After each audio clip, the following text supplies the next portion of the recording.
ಕುವೆಂಪು ವಿಶ್ವವಿದ್ಯಾಲಯದ ಪ್ರಥಮ BA ಸೆಮಿಸ್ಟರ್ನ ಸಮಾಜಶಾಸ್ತ್ರ ವಿಷಯದ 42ನೇ ಅವಧಿಯ ವಿಷಯವನ್ನು ನಾವೀಗ ನೋಡೋಣ.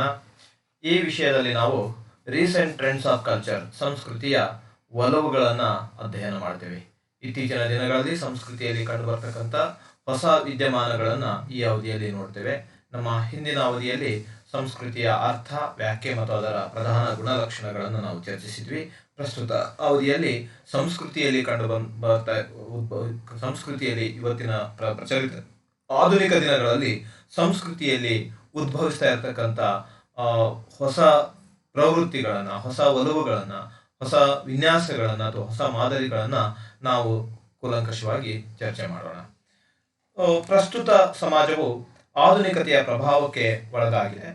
ಜಾಗತೀಕರಣ ಮತ್ತು ಆಧುನಿಕತೆಯು ಇಡೀ ಜಗತ್ತಿನಲ್ಲಿಯ ಮಹತ್ತರವಾದ ಬದಲಾವಣೆಗಳನ್ನು ಸೃಷ್ಟಿಸಿರ್ತಕ್ಕಂಥದ್ದನ್ನು ನಾವು ದಿನನಿತ್ಯವೂ ನೋಡ್ತಾ ಇದ್ದೇವೆ. ಈ ಆಧುನಿಕತೆಯಿಂದಾಗಿ ನಮ್ಮ ದೈನಂದಿನ ರೂಢಿ, ಪದ್ಧತಿಗಳು, ಹವ್ಯಾಸಗಳು, ಚಟುವಟಿಕೆಗಳೆಲ್ಲವೂ ಕೂಡ ಗಣನೀಯವಾದ ಪರಿವರ್ತನೆಗಳನ್ನು ಕಾಣ್ತಾ ಇವೆ. ನಮ್ಮ ಅಂತರ್ಕ್ರಿಯೆ ಮಾದರಿಯಲ್ಲಿರ್ಬೋದು, ಸಂಬಂಧದ ಸ್ವರೂಪಗಳಲ್ಲಿ ಇವತ್ತು ಹೊಸ ಹೊಸ ಬೆಳವಣಿಗೆಗಳು ಸಂಭವಿಸ್ತವೆ. ಇವುಗಳಲ್ಲೆಲ್ಲ ನವೀನ ಮಾದರಿಗಳು, ಹೊಸ ಮಾದರಿಗಳು ಆಧುನಿಕ ಪರಿಸ್ಥಿತಿಗೆ ಹೊಂದಿಕೊಳ್ಳುವಂತಹ ನಿಟ್ಟಿನಲ್ಲಿ ಹೊಸ ಬಗೆಯ ಸಾಮಾಜಿಕ ಸಂಸ್ಥೆಗಳು, ಸಾಮಾಜಿಕ ಸಂಬಂಧಗಳು, ಅಂತರ್ಕ್ರಿಯೆ ಮಾದರಿಗಳು ಇವತ್ತು ಹುಟ್ಟುತ್ತಾ ಇರ್ತಕ್ಕಂಥದ್ದನ್ನು ನಾವು ಕಾಣ್ತೇವೆ. ಈ ಜಾಗತೀಕರಣ ಮತ್ತು ಆಧುನಿಕತೆಯು ನಮ್ಮ ಜನಜೀವನದ ಸಾಂಸ್ಕೃತಿಕ ವ್ಯವಸ್ಥೆಯ ಮೇಲೂ ಕೂಡ ಗಣನೀಯವಾದ ಪರಿಣಾಮವನ್ನು ಬೀರುವ ಮೂಲಕ ಜೀವನ ವಿಧಾನ, ಜ್ಞಾನ, ಕಲೆ, ಸಾಹಿತ್ಯ, ನಂಬಿಕೆ, ಹವ್ಯಾಸ ಮುಂತಾದ ಸಂಗತಿಗಳಲ್ಲಿ ಹೊಸ ಮಾದರಿಗಳನ್ನು ಸೃಷ್ಟಿಸುವ ಮೂಲಕ ಹೊಸ ಬೆಳವಣಿಗೆಗಳು ಕಂಡು ಬರ್ತಾ ಇವೆ. ಈ ಮೂಲಕ ಸಂಸ್ಕೃತಿಯ ಸ್ವರೂಪದಲ್ಲಿ, ಸಂಸ್ಕೃತಿಯ ವಿನ್ಯಾಸದಲ್ಲಿ ಹೊಸ ರೂಪಗಳು, ಹೊಸ ಮಾದರಿಗಳು, ಹೊಸ ಒಲವುಗಳು ಸೃಷ್ಟಿಯಾಗ್ತಾ ಇದ್ದು ಅಂಥ ಕೆಲವು ಪ್ರಮುಖ ಮಾದರಿಗಳನ್ನು ನಾವಿಲ್ಲಿ ಮುಂದಿನಂತೆ ನೋಡಬಹುದು. ಅದರಲ್ಲಿ ಪ್ರಮುಖ ಮೊದಲನೆಯ ವಿನ್ಯಾಸ, ಆಧುನೀಕರಣ ಮತ್ತು ಜಾಗತೀಕರಣದ ಪ್ರಭಾವದಿಂದಾಗಿ ಸೃಷ್ಟಿಯಾಗ್ತಾ ಇರತಕ್ಕಂಥ ಹೊಸ ಸಾಂಸ್ಕೃತಿಕ ವಿದ್ಯಮಾನಗಳಲ್ಲಿ ಪ್ರಮುಖವಾಗಿರ್ತಕ್ಕಂಥದ್ದು ಪಾಪ್ಯುಲರ್ ಕಲ್ಚರ್, ಅಂದರೆ ಜನಪ್ರಿಯ ಸಂಸ್ಕೃತಿ. ಸಾಂಸ್ಕೃತಿಕ ಉಪ ಉತ್ಪನ್ನಗಳಾದ ಸಂಗೀತ, ಗಾಯನ, ನೃತ್ಯ, ಕಲೆ, ಸಿನಿಮಾ, ದೂರದರ್ಶನ, ದೃಶ್ಯ ನಿರೂಪಣೆ, ಸಾಕ್ಷ್ಯಚಿತ್ರಗಳು ಈ ಮುಂತಾದವುಗಳ ಒಂದು ಸಂಗ್ರಹಿತ ರೂಪವನ್ನೇ ನಾವು ಜನಪ್ರಿಯ ಸಂಸ್ಕೃತಿ ಅಂತ ಹೇಳಿ ಕರಿತೀವಿ. ಇವತ್ತಿನ ದಿನಗಳಲ್ಲಿ ಈ ಜನಪ್ರಿಯ ಸಂಸ್ಕೃತಿಯ ಅಂಶಗಳು ಜನಸಾಮಾನ್ಯರ ಜೀವನವನ್ನು ದೊಡ್ಡ ಪ್ರಮಾಣದಲ್ಲಿ ಪ್ರಭಾವಿಸ್ತಾ ಇರ್ತಕ್ಕಂಥದ್ದನ್ನು ನಾವು ಕಾಣ್ತೀವಿ.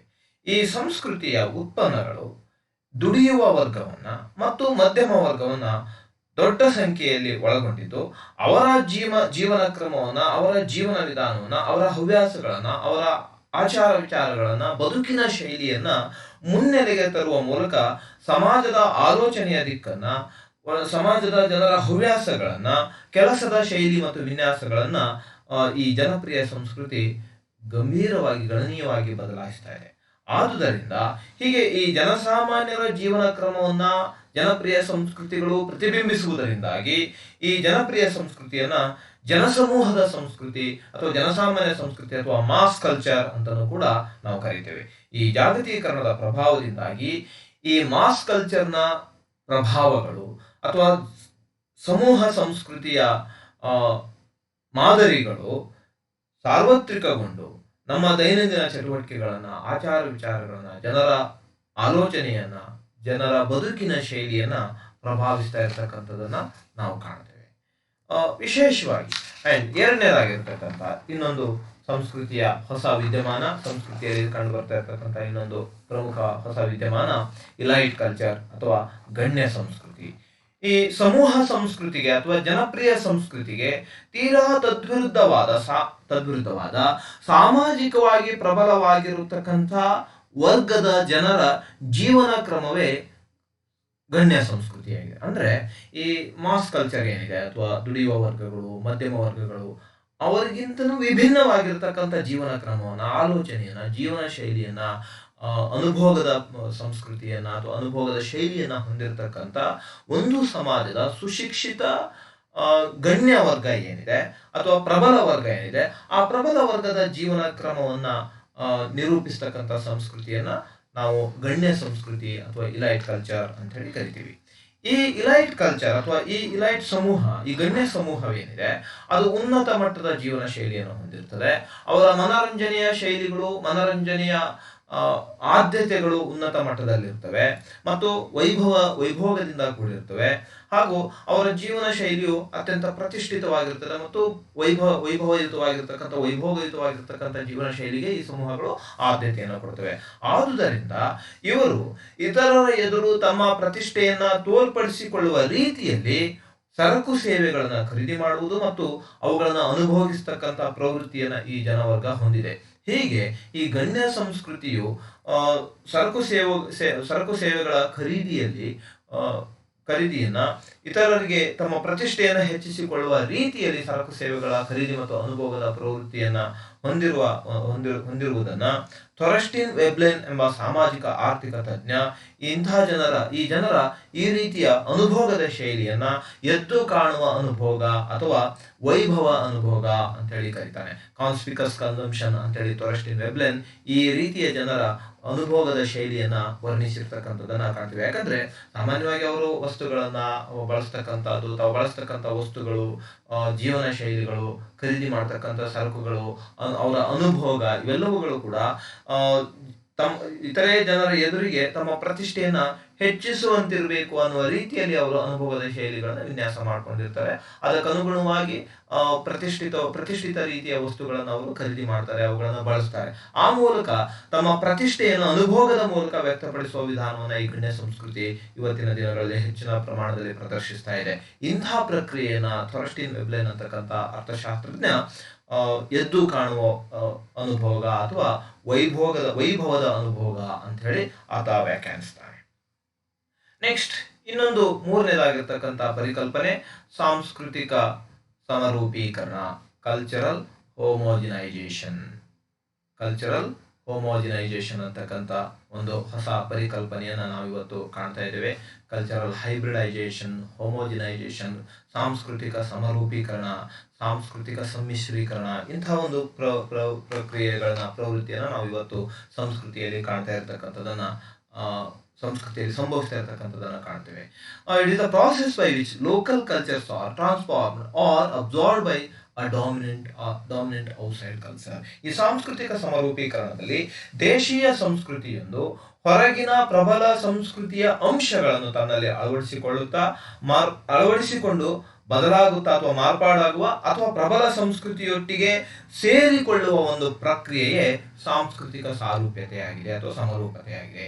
ಈ ಬೆಳವಣಿಗೆಯಲ್ಲಿ ಸಂಸ್ಕೃತಿಯ ಬಹುತ್ವದ ಅಂಶಗಳು ಅಥವಾ ಭಿನ್ನತೆಯ ಅಂಶಗಳು ಕಡಿಮೆಯಾಗಿ ಸಂಸ್ಕೃತಿಯು ಹೊರಗಿನ ಇತರ ಸಂಸ್ಕೃತಿಯ ಅಂಶಗಳನ್ನ ತನ್ನಲ್ಲಿ ಅಳವಡಿಸಿಕೊಳ್ಳುತ್ತಾ, ಇತರ ಸಂಸ್ಕೃತಿಯ ಅಂಶಗಳನ್ನ ಸ್ವೀಕರಿಸಿಕೊಳ್ಳುತ್ತಾ ಸಾಂಸ್ಕೃತಿಕವಾಗಿ ಅದು ಸಾದೃಶ್ಯತೆಯನ್ನ ತದ್ರೂಪತೆಯನ್ನು ಅದು ಹೊಂದ್ತಾ ಹೋಗ್ತದೆ ಮತ್ತು ಸಂಸ್ಕೃತಿಯಲ್ಲಿ ಏಕರೂಪಗೊಳ್ತಾ ಹೋಗ್ತದೆ.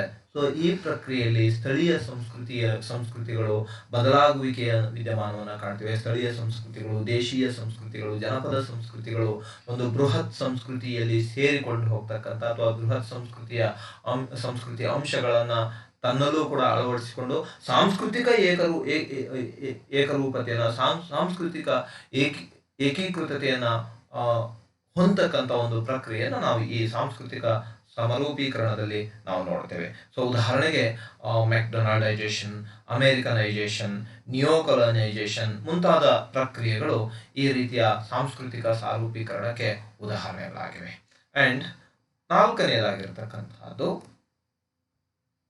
ಇನ್ನೊಂದು ಮುಖ್ಯವಾಗಿರ್ತಕ್ಕಂಥ ವಿಧ ಕಲ್ಚರಲ್ ಗ್ಲೋಬಲೈಜೇಷನ್, ಸಾಂಸ್ಕೃತಿಕ ಜಾಗತೀಕರಣ ಅಂತಕ್ಕಂಥ ಒಂದು ಪ್ರಕ್ರಿಯೆಯನ್ನ ನಾವಿಲ್ಲಿ ಹೊಸದಾಗಿ ನಾವು ಇವತ್ತು ಕಾಣ್ತಾ ಇದ್ದೇವೆ. ಸಾಂಸ್ಕೃತಿಕ ಜಾಗತೀಕರಣ ಅಂತಕ್ಕಂಥದ್ದು ಸ್ಥಳೀಯ ಸಂಸ್ಕೃತಿಯ ಅಂಶಗಳೆಲ್ಲ ಜಾಗತಿಕ ಮಟ್ಟಕ್ಕೆ ಪ್ರಸಾರಗೊಳ್ಳುವ ಒಂದು ಪ್ರಕ್ರಿಯೆಯನ್ನ ಸಾಂಸ್ಕೃತಿಕ ಜಾಗತೀಕರಣ ಅಂತ ಹೇಳಿ ಕರಿತೀವಿ.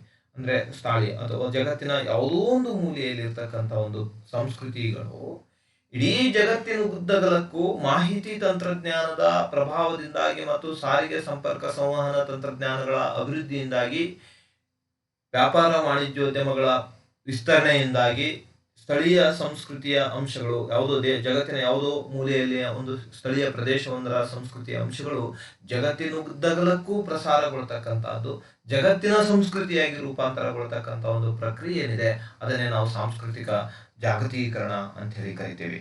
ಸೊ ಇಂದು ಜನರ ಸಾಮಾಜಿಕ ಸಾಂಸ್ಕೃತಿಕ ಸಂಗತಿಗಳೆಲ್ಲ ಜಾಗತಿಕ ಮಟ್ಟಕ್ಕೆ ಏಕ ಪ್ರಕಾರವಾಗಿ ಪ್ರವಹಿಸುತ್ತಿದ್ದು, ಇದರಿಂದ ನಮ್ಮ ಅನುಭವಗಳು, ಅಭಿರುಚಿಗಳು, ಹವ್ಯಾಸಗಳೆಲ್ಲ ಜಾಗತಿಕ ಮಟ್ಟಕ್ಕೆ ವಿಸ್ತರಿಸಿಕೊಳ್ತಾ ಹೋಗ್ತಾ ಇರತಕ್ಕಂಥದ್ದನ್ನು ನಾವು ಕಾಣ್ತೇವೆ.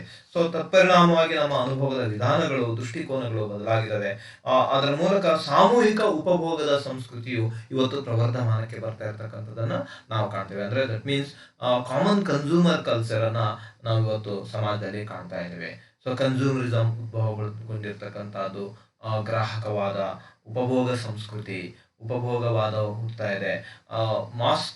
ಮಾಸ್ ಕನ್ಸಂಪ್ಷನ್ ಪ್ರವೃತ್ತಿಗಳು ಬರ್ತಾ ಇರ್ತಕ್ಕಂಥದ್ದು. ಈ ಸಾಂಸ್ಕೃತಿಕ ಜಾಗತೀಕರಣದಿಂದಾಗಿ ಮಾಸ್ ಕನ್ಸಂಪ್ಷನ್ ಪ್ರವೃತ್ತಿ ಅಥವಾ ಸಮೂಹ ಸಂಸ್ಕೃತಿಯ ಪ್ರವೃತ್ತಿಗಳು ಪ್ರವರ್ಧಮಾನಕ್ಕೆ ಬರ್ತಕ್ಕಂಥದ್ದನ್ನ ನಾವು ಕಾಣ್ತಾ ಇದ್ದೇವೆ. ನೆಕ್ಸ್ಟ್ ಇನ್ನೊಂದು ಪ್ರಧಾನವಾಗಿರ್ತಕ್ಕಂಥ ಹೊಸ ವಿದ್ಯಮಾನ, ಸಂಸ್ಕೃತಿಯ ಹೊಸ ವಿದ್ಯಮಾನ ಕಾರ್ಪೊರೇಟ್ ಕಲ್ಚರ್ ತಲೆ ಎತ್ತಾ ಇರ್ತಕ್ಕಂಥದ್ದು. ಉದ್ಯಮ ಸಂಸ್ಕೃತಿ ಇವತ್ತು ಗಣನೀಯ ಪ್ರಭಾವನ ಸಮಾಜದ ಮೇಲೆ ಬೀರುವಷ್ಟರ ಮಟ್ಟಿಗೆ ಅದು ಪ್ರಬಲವಾಗಿ ಸಾರ್ವತ್ರಿಕಗೊಳ್ತಾ ಇರತಕ್ಕಂಥ ಒಂದು ವಿದ್ಯಮಾನವನ್ನ ನಾವು ಇವತ್ತು ಕಾಣ್ತೇವೆ. ಸೊ ಕಾರ್ಪೊರೇಟ್ ಕಲ್ಚರ್ ಅಂದ್ರೆ ಉದ್ಯಮ ಸಂಸ್ಕೃತಿ, ಇದೊಂದು ವ್ಯಾಪಾರಿ ವಾಣಿಜ್ಯಾಧಾರಿತ ವಿಚಾರಗಳಿಂದ ಪ್ರೇರಿತವಾದ ವಾಣಿಜ್ಯ ಘಟಕವೊಂದರ ಎಲ್ಲಾ ಸದಸ್ಯರ ಸಂಘಟನಾತ್ಮಕ ತತ್ವದ ವ್ಯವಸ್ಥಾಪನಾ ಸಂಸ್ಕೃತಿಯೇ ಉದ್ಯಮ ಸಂಸ್ಕೃತಿ. It's a branch of management theory that seeks to increase productivity and competitiveness through the creation of a unique organizational culture involving all members of a firm. ಸಾಮಾನ್ಯವಾಗಿ ವಾಣಿಜ್ಯಾತ್ಮಕ ಸಂಗತಿಗಳಿಂದ ವ್ಯಾಪಾರಿ ಸಂಗತಿಗಳಿಂದ ಪ್ರೇರಿತವಾಗಿರತಕ್ಕಂಥ ಜೀವನ ಶೈಲಿಯನ್ನ, ಜೀವನ ವಿಧಾನವನ್ನ, ಸ್ಪರ್ಧಾತ್ಮಕ ಜೀವನ ವಿಧಾನವನ್ನ, ಉತ್ಪಾದಕ ಲಕ್ಷಣಗಳನ್ನು ಹೊಂದಿರತಕ್ಕಂಥ ಬದುಕಿನ ಶೈಲಿಯನ್ನ ಕಟ್ಟಿಕೊಳ್ಳುವ ಮೂಲಕ ಒಂದು ಸಂಘಟನಾತ್ಮಕ ನೆಲೆಗಟ್ಟಿನ ಸಂಸ್ಕೃತಿಯ ಜೀವನ ಸಂಸ್ಕೃತಿಯನ್ನ ಹುಟ್ಟುಹಾಕೊಳ್ತಕ್ಕಂಥ ಒಂದು ವಿದ್ಯಮಾನವನ್ನ ನಾವು ಈ ಕಾರ್ಪೊರೇಟ್ ಕಲ್ಚರ್ ಮೂಲಕ ಕಾಣ್ತೇವೆ. ಸೊ ಹಾಗಾಗಿ ಇವತ್ತು ಕಾರ್ಪೊರೇಟ್ ಕಲ್ಚರ್ ಅಥವಾ ಉದ್ಯಮ ಸಂಸ್ಕೃತಿ, ವ್ಯಾಪಾರಿ ಅಥವಾ ವಾಣಿಜ್ಯಾತ್ಮಕ ಸಂಸ್ಕೃತಿ ಇವತ್ತು ಇಡೀ ಸಮಾಜದ ಜೀವನ ಶೈಲಿಯನ್ನ, ಆಚಾರ ವಿಚಾರಗಳನ್ನ, ಹಾವಭಾವಗಳನ್ನ, ನಡೆನುಡಿಗಳನ್ನ, ಉಡುಗೆ ತೊಡುಗೆಗಳನ್ನ, ನಿವಾಸದ ಶೈಲಿಗಳನ್ನ, ಇವೆಲ್ಲವುಗಳನ್ನು ಕೂಡ ಇವತ್ತು ಉದ್ಯಮ ಸಂಸ್ಕೃತಿ ಅಥವಾ ವಾಣಿಜ್ಯಾತ್ಮಕ ಸಂಸ್ಕೃತಿ ಪ್ರಭಾವಿಸ್ತಾ ಇದೆ. ಸೊ ಅದು ಸಂಸ್ಕೃತಿಯಲ್ಲಿ ಅಥವಾ ಸಾಮಾಜಿಕ ಜೀವನ ವಿಧಾನದಲ್ಲಿ ಇವತ್ತು ಕಂಡು ಬರ್ತಾ ಇರತಕ್ಕಂಥ ಒಂದು ಹೊಸ ವಿದ್ಯಮಾನವಾಗಿದೆ. ಇನ್ನೊಂದು ಪ್ರಧಾನವಾಗಿರ್ತಕ್ಕಂಥ ಹೊಸ ಸಂಸ್ಕೃತಿಯಲ್ಲಿನ ಒಂದು ಹೊಸ ವಿದ್ಯಮಾನ ಕಾಸ್ಮೋಪಾಲಿಟೇನಿಸಮ್ ಅಂದ್ರೆ ವೈಶ್ವಿಕವಾದಿ ಸಂಸ್ಕೃತಿ ಅಥವಾ ವಿಶ್ವವಾದಿ ಸಂಸ್ಕೃತಿ ಅಥವಾ ಜಗದ್ವ್ಯಾಪಿ ಸಂಸ್ಕೃತಿ ಅಂತಲೂ ಕೂಡ ನಾವು ಇದನ್ನ ಅರ್ಥೈಸಬಹುದು.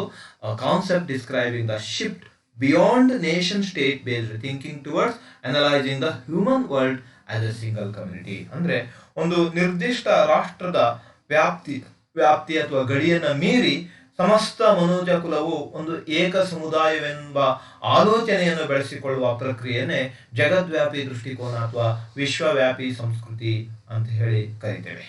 ಈ ರೀತಿಯ ಆಲೋಚನೆಯಲ್ಲಿ ಒಂದು ನಿಶ್ಚಿತ ಸಮುದಾಯ ರಾಷ್ಟ್ರದ ಚೌಕಟ್ಟಿನ ಒಳಗೆ ವ್ಯಕ್ತಿಗಳು ತಮ್ಮನ್ನ ಸೀಮಿತಗೊಳಿಸಿಕೊಳ್ಳುವ ಬದಲಿಗೆ ತಾವೆಲ್ಲರೂ ಒಂದು ಸಮಸ್ತ ಜನಾಂಗಕ್ಕೆ, ಮಾನವ ಕುಲಕ್ಕೆ, ಇಡೀ ಜಾಗತಿಕ ಮನುಜ ಕುಲಕ್ಕೆ ತಾವು ಸೇರಿದವರು ಅನ್ನುವ ಒಂದು ರಾಷ್ಟ್ರ, ಸಮುದಾಯ, ಪ್ರದೇಶದ ಗಡಿಗಳನ್ನ ಮೀರಿರ್ತಕ್ಕಂಥ ವಿಶಾಲ ಚಿಂತನಾ ಕ್ರಮವನ್ನ ವಿಶ್ವವಾದಿ ಸಂಸ್ಕೃತಿ ಅಥವಾ ವೈಶ್ವಿಕ ಸಂಸ್ಕೃತಿ ಅಂತ ಹೇಳಿ ಕರೆಯಲಾಗ್ತದೆ.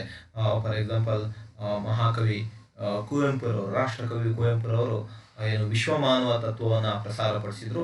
ಆ ವಿಶ್ವಮಾನವ ತತ್ವವು ಈ ರೀತಿಯ ವೈಶ್ವಿಕವಾದಿ ಸಂಸ್ಕೃತಿಗೆ ಉದಾಹರಣೆಯಾಗಿದೆ. ಅಂದ್ರೆ ಇಲ್ಲಿ ಯಾವುದೇ ಮತ, ಪಂಥ, ಕುಲ, ರಾಷ್ಟ್ರ, ಭಾಷೆ, ಪ್ರದೇಶ ಇವುಗಳ ಒಳಗೆ ತನ್ನನ್ನು ವ್ಯಕ್ತಿ ಸೀಮಿತಗೊಳಿಸಿಕೊಳ್ಳದೆ ಇಡೀ ಸಮಸ್ತ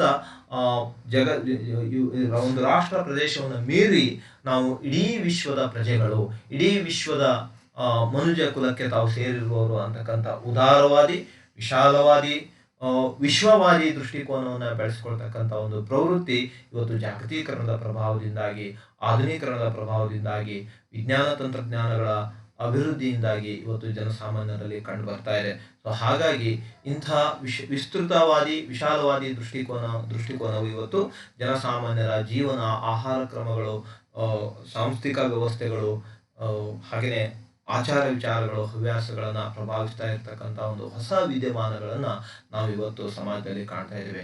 ಹೀಗೆ ಈ ಮೇಲೆ ವಿವರಿಸಲಾಗಿರ್ತಕ್ಕಂಥ ಈ ಎಲ್ಲ ಅಂಶಗಳು ಆಧುನೀಕರಣ ಮತ್ತು ಜಾಗತೀಕರಣದ ಪ್ರಭಾವದಿಂದಾಗಿ ಅವು ವೇಗವರ್ಧಿತವಾಗ್ತವೆ, ದೊಡ್ಡ ಪ್ರಮಾಣದಲ್ಲಿ ಕಂಡು ಬರ್ತಾ ಇವೆ. ಸೊ ಆಧುನಿಕತೆಯ ಪರಿಣಾಮದಿಂದಾಗಿ ನಮ್ಮ ಸಾಂಸ್ಕೃತಿಕ ಸಂಗತಿಗಳು, ಲಕ್ಷಣಗಳು, ಜೀವನ ವಿಧಾನ, ದೃಷ್ಟಿಕೋನಗಳು, ಆಲೋಚನಾ ಸಂಗತಿಗಳು ಇವೆಲ್ಲವುಗಳು ಕೂಡ ಮಾರ್ಪಾಡುಗೊಳ್ತಾ ಇವೆ ಮತ್ತು ಜಗತ್ತಿನುದ್ದಕ್ಕೂ ಅವು ಅತ್ಯಂತ ವೇಗವಾಗಿ ಹರಡಲ್ಪಡ್ತಾ ಇವೆ ಅಥವಾ ಪ್ರಸಾರಗೊಳ್ತಾ ಇವೆ. ಸೊ ಹಾಗಾಗಿ ವಿಶೇಷವಾಗಿ ಪ್ರಚಲಿತ ಸಾಮಾಜಿಕ ಮಾಧ್ಯಮಗಳಾಗಿರ್ತಕ್ಕಂಥ Facebook, WhatsApp, Twitter and social and Instagram and other ಇನ್ನಿತರ ಸಾಮಾಜಿಕ ಮಾಧ್ಯಮಗಳು, ಜಾಲತಾಣಗಳು ಮತ್ತು ಅಂತರ್ಜಾಲ ವ್ಯವಸ್ಥೆಯು ಈ ಸಂಸ್ಕೃತಿಯಲ್ಲಿನ ಈ ಹೊಸ ವಿದ್ಯಮಾನಗಳ ಸಂಭವಿಸಲಿಕ್ಕೆ ಅದು ಹೆಚ್ಚಿನ ವೇದಿಕೆಯನ್ನು ಒದಗಿಸ್ತಾ ಇವೆ. ಆ ಒಂದು ಪ್ರಕ್ರಿಯೆ ನಾವು ವೇಗವರ್ಧನಗೊಳಿಸಿರ್ತಕ್ಕಂಥ ಅಂಶವನ್ನು ಕೂಡ ನಾವು ತಿಳಿತೇವೆ. ಇದಿಷ್ಟು ಸಂಸ್ಕೃತಿಯ ಹೊಸ ಪ್ರವೃತ್ತಿಗಳ ಅಥವಾ ಹೊಸ ಸಂಸ್ಕೃತಿಯ ಆಧುನಿಕ ದಿನಗಳಲ್ಲಿ ಕಂಡು ಬರ್ತಾ ಇರ್ತಕ್ಕಂಥ ಸಂಸ್ಕೃತಿಯ ಒಲವುಗಳ ಕುರಿತು ಇರ್ತಕ್ಕಂಥ ವಿಶ್ಲೇಷಣೆ. ಈ ಸೆಷನ್ನಲ್ಲಿ ನಾವು ಇದನ್ನು ತಿಳಿದುಕೊಳ್ತೇವೆ.